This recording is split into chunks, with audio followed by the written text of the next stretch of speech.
Tirahin mo. Pati ako, videohan mo. Yes, sir.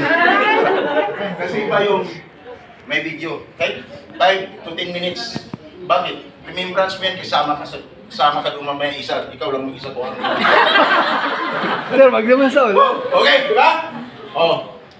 May inantok pa, wala na. Wala na. Lahat ng tulog, gising. Okay? Ingat lang kasi may mga ano dyan, may mga matataas ang dugo. No? May mga alta pressure, no? Ingat lang, marami kasi hindi matay pagdating sa party. Okay. Yan. Kaya, si Sir, nandito ngayon. Timing, siyang gawin ko. Okay! Dami nagbabayral yung mga YouTuber. Pag ako nag-talk dito, ang dami nagbabayral. Wow, malaking bagay. No? Kaya yung, ano, nakasubscribe na ba kayo? Nakasubscribe na? Lahat kayo nakapag-subscribe na? Okay, salamat ha? Nasaan ko yan? Okay. Mr. Sam, minabanggit ka kanina eh. Si Sara Balaban at Engineer Dian Aquino, ano mayayari sila? Nakawin ng Pilipinas, ligtas ang buhay sa bingit ng kamatayan. Year 2000, nagsimula ako kay former Ambassador Siniris. Year 2000 pa lamang, wala pa kayong balak mag-abroad doon. Hindi ko alam kung anong trabaho mo doon. Marami ka pang inaano. Anong trabaho, di ba? Marami pa kang inaano. Okay. Tinutulungan. Tinutulungan. Di ba? Yan. Year 2000. Yan noon, pag may mga pangyayari sa labas ng bansa, no? May mga minaltrato, mga rape cases, no? Yung tinatawag na white slavery cases, no? Daming pinaksyonan sa Malaysia. 15 sila, ang isa tinagdan. Nirecruit papuntang Malaysia. Ang sahod daw, 45,000 bawat isa. Yung pala, bawat gabi-gabi, no? Binibenta. Sila bininta ng 45,000 bawat isa. No? Tapos, pinapagamit sa iba-ibang parokyan. Tinaplan yung isa. In short, nahuli namin ang suspect sa may Bulacan. Nagpapanggap ako Meralco. Napasok ko ang bahay. Kasi kung hindi ko nagpapanggap Meralco, hindi ko makapasok ng bahay. In short. Nagpag-meet sa akin yung nagpag-meet sa akin yung suspect sa SM Fairview doon sa food court. Tinanabaho namin. Darating oras. Ang ganda niya. Grabe. Naka-short pa.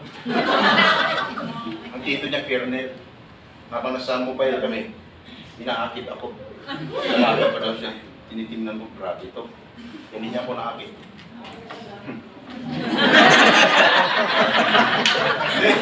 Kasi may tagapagtanggol siya mo.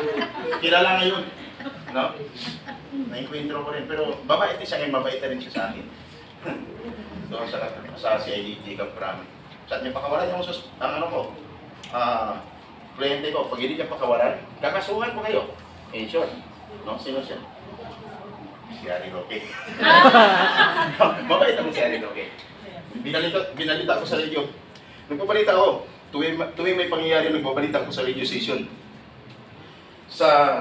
Pag narinig nyo, pag sinabi, year 2000 hanggang 2003, pag sinabi mula sa lungsod ng Makati to Simba Patrol 141, ang nagulat sa Villa na may tulong nakas 50,000 watts, DWIZ. Year 2010 hanggang 2016, yung pinakaras ko na radio, yung kilala ngayon, yung Kawalang Broadcasting Company sa Pilipinas. Pag narinig nyo sa X0, pag sinabi mula sa lungsod ng Makati, ito ang RSU sa Migrabosa, ang naglilikod sa pagbabalita. Ako rin po yun. Sa isang dyaryo, ako si Kagapay natin. Sa isang dyaryo, ako si Latigo ng Bayan. Kaya nung lumaylo ako, para walang issue at walang nakikialam pag umaksyon ako, walang humadlang, binuo ko yung YouTube channel ko. Kaya tuloy ang pagsiservisyo sa mga OFWs katulad na may mga problema. Ang kagandahan, libre at tayo ng servisyo. Hindi yung puro putak ng putak doon sa channel, kung saan channel na yan. Pagkatapos, paglapitan mo, schedule ka rin din pala. Tapos pagsak ka lang din pala sa akin. Mapapanood nyo yan sa channel ko. No? Yung nanay niya kinakastigo. Yung asawa niya, kinukulong sa loob ng kwarto. 3 buwan walang kain-kain. Nandyan. Yung hindi pinapasahod sa labas ng bansa na mga lifeguard. Makikita niya dyan. Yung namatay yung kapatid sa Kuwait, nandyan. Kung saan-saan ang galing. Nandyan. Walang ibang tumulong. O katulad kanina, taga-Tugigaraw. Di ba? Sir, maraming salamat. 4 na taon kami humingi ng tulong. Ngayon lang kami nakatagpo ng katulad mo, sir. Kinausap mo agad ang buwa kahit nasa Manila. Nandoon sa YouTube channel ko. Kaya ako nandito, just in case of emergency. Umaasa ka man na sa iyong pagpidos after nito, makakaalis ka sana.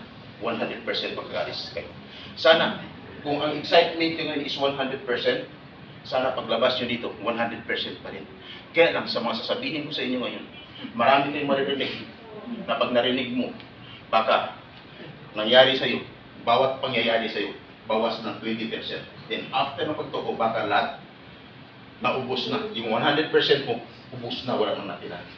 Bakit? Nababawas ako ng 20%. Bakit, Mr. Shah? Yan. Sino nakapag-sign ng kontrata? Taas yung makamay. Thank you. Sino hindi pa nakapag-sign ng kontrata? Taas yung makamay. Mas marami. Yung hindi tumataas ang mga kamay, ano kayo? Namamasya lang dito. Ulitin ko rin. Sino ang mga first timers? Taas yung mga kamay. Thank you. Mga ex-abroad, taas yung mga kamay. Thank you. Mayroong hindi tumataas ang mga kamay. Ano kayo? Sabi ko, hindi ka recruit eh. Sana wala dito ha. Kasi ganito lang ako magsasalita. Mabilis ang mata ko. Mabilis. Bakit? Marami kong hinahanap sa labas na hindi ko nakikita dito lang pala sa Pidus. No? Dito lang sa Pidus. O sir, tuloy mo na sir. Walang illegal recruit dito. Okay, bakit ako nagtatanong?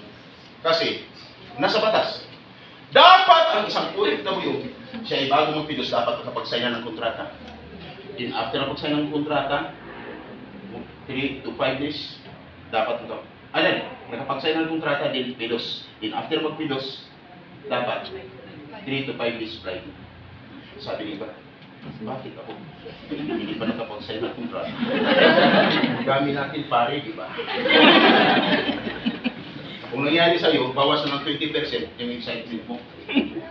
At dapat! Bakit ka? Dapat makaalis.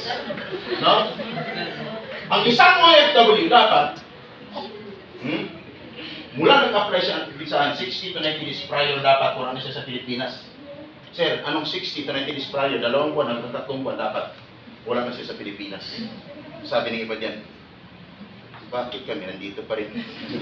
Another 20% ang mabawa sa'yo. Bakit ka makaalis? Na-i-deploy din na dapat. Kasi hindi ka lang nakapag-sign ng kontrata, nakapag-Pidus, ang iba dyan nakapagbayad ng placement fee. Tama? Pag nagbayad ka ng placement fee, ang salary mo is 20,000, magkano dapat ang maging placement fee? Dapat equivalent of 1 month salary.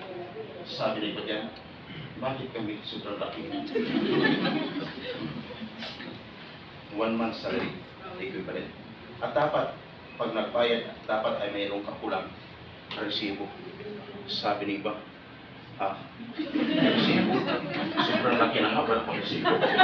Another 20%. Ang natitira sa'yo is 40%. At dapat, pag nagbayad ka sa lugar, sa Jollibee, sa Chowking, sa McDo, sa Max Mall, Hotel o Restaurant, mula sa nabanggit kong lugar, dapat sa loob ng agency.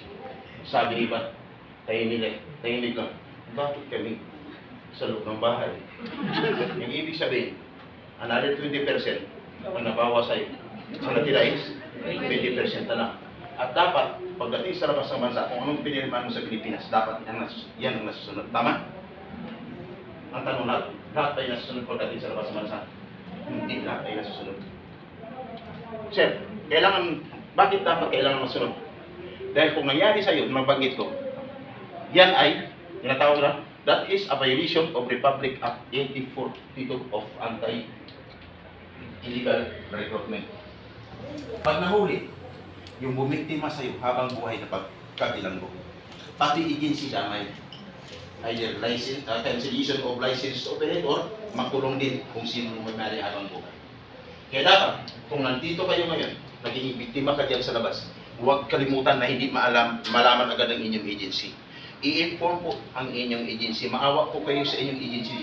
Sila po ay legal na nagpapaalis ng tao pagkatapos na biktima lang dahil sa iba. No? I-inform sila, maawa po kayo para hindi sila madamay. Bakit? Anong kaso? Ang kaharapin nila? Accessories of the crime. na kung ano ang magiging hatol sa bumiktima sa labas sa inyo, ganun din ang hatol sa kanila. Kaya dapat iingat. I-inform agad ang inyong agency. Ay paano Mr. Sam, pagdating sa labas ng bansa, nagka-problema din kami. Wala kang ibang gagawin. Hindi kung sino nakilala mo dito ngayon, pag-alis mo ng Pilipinas na wala naman siyang kilalaman doon sa pag-hire ng mga OFW, o hindi naman siya taga-agency. Ang inyong gagawin, i-inform ang inyong agency, hindi kahit sino lamang po. Agency ang i-inform, kasi sila ang naging tulay sa inyong pag-alis, tama? Obligasyon nila. Tawagan, pakiusapan ng maayos, huwag magtapang-tapangan, diplomasya lamang. Kaya minsan, ang agency, hindi rin nakukontak, medyo nahirapan kayong kumontak. Ano gagawin niyo? May number ako na ibibigay sa inyo. Yung number na 0948-0939-970 at 0963-513-5480. Walang ibang may-ari niyan kundi akin. Mag-text o tumawag, mag-chat, no? Wala kayong ibang makakausap yan kundi ako.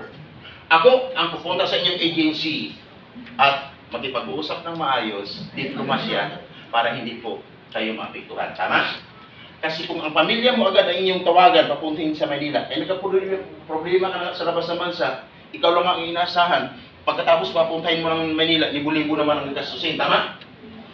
Sa akin, libre at lifetime ang servisyo. Ayos ba? Wala dapat isipin. Pag abogado, wala. Ganito lang kailangan sa'yo. Libre at lifetime ang servisyo.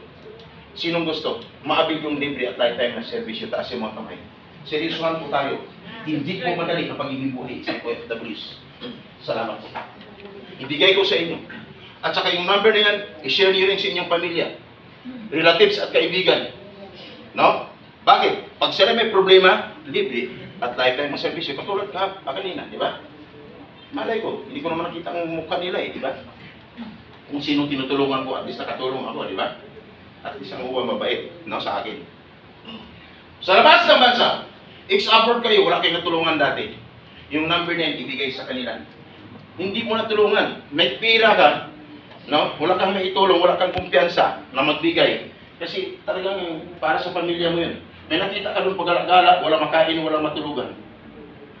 Wala kang maitulong financial pagkain. Ibigay mo ang number. Pag naibigay mo, napatawag na tulungan iligtas ang buhay sa kapamakan. Iyan ay dahil sa ginawa mo. Nailigtas nyo ang buhay ng kapwa natin, Pilipino. Ayos ba? Dahil sa kadamutan mo, hindi ka nang bibigyan ng pera. Number lang, buhay pa rin ng kapwa natin, Pilipino. Ang nailigtas ninyo. Tama? Gawin mo. Bakit? Baka huling araw, mangyari sa'yo. At sasabihin lang sa'yo, yan. Pa-upload kasi. No? Masama? No? Masama, di ba? Napakasama. Masama ang maramdaman mo pag gano'n ang sabihin mo. Pero kung makatulong mo kahit namin na napatawag sa amin, libre at lifetime ang servisyo. Yan ay dahil sa ginawa niyo. Ang tunay na mga bayani, dapat hindi lang kumita, nakatulong din sa kapwa. Ayos? Nako, subukan yan, tumulong. Pag nakatulong kayo at marami ka ng tulungan, baka tuwing uwi mo dito, nasa labas ka naman sa puro ka ng tulong. Di ba? Libre at lifetime ang servisyo. Si Mrs. Susan, ko ba nakilala? Ma'am, 27 years old. Parang ano siya, Bombay. Ako ang tumulong sa kaso ng tatay niya sa NLRC. Year 2001 nanalo, may reward na 750,000. Napabayaan kasi ang abogado na lagyan ng 50,000. Pinakita pa sa akin ng arbiter, Igsikom, sa 3rd floor set. Nakatanggap yung abogado ng 50,000. Nakarating sa akin ng 2005, inaksyonan ko. Pinasok ko ang bahay ng abogado sa may Quezon City. Sabi ko, turo mo ang bahay ng abogado. Pag pinuksan ng pintuan. Pagbukas ng pintuan, tinuro. Siya, sir. Tornay laga. May problema ka. Alam mo, sabi niya, isa. Eh, sure, nagipagtulungan. Inakyat ko ang Congress, NLRC pati Senate. Sino ang boss ng tatay ng misis ko? Walang iba. Si Miriam Divinsor, Santiago. Inaksyonan ko 2005, nabayaran ng 750,000 ng tatay niya. Nung mabayaran, libre ang servisyo. Anong ginawa ng tatay niya? No? Kuripot eh. Ang sabi niya sa akin, sa'yo na ang anak ko. Okay? Ayos ba? Kaya ma'am, ingat ka, baka tatay mo hingi ng tulong sa akin. Ayos? Oh, lahat dapat ay magtagumpay. No? Sino gusto? Umuwi ng Pilipinas sa tagumpay. Taas ang mga kamay! Thank you! Sir, aking cellphone. Baka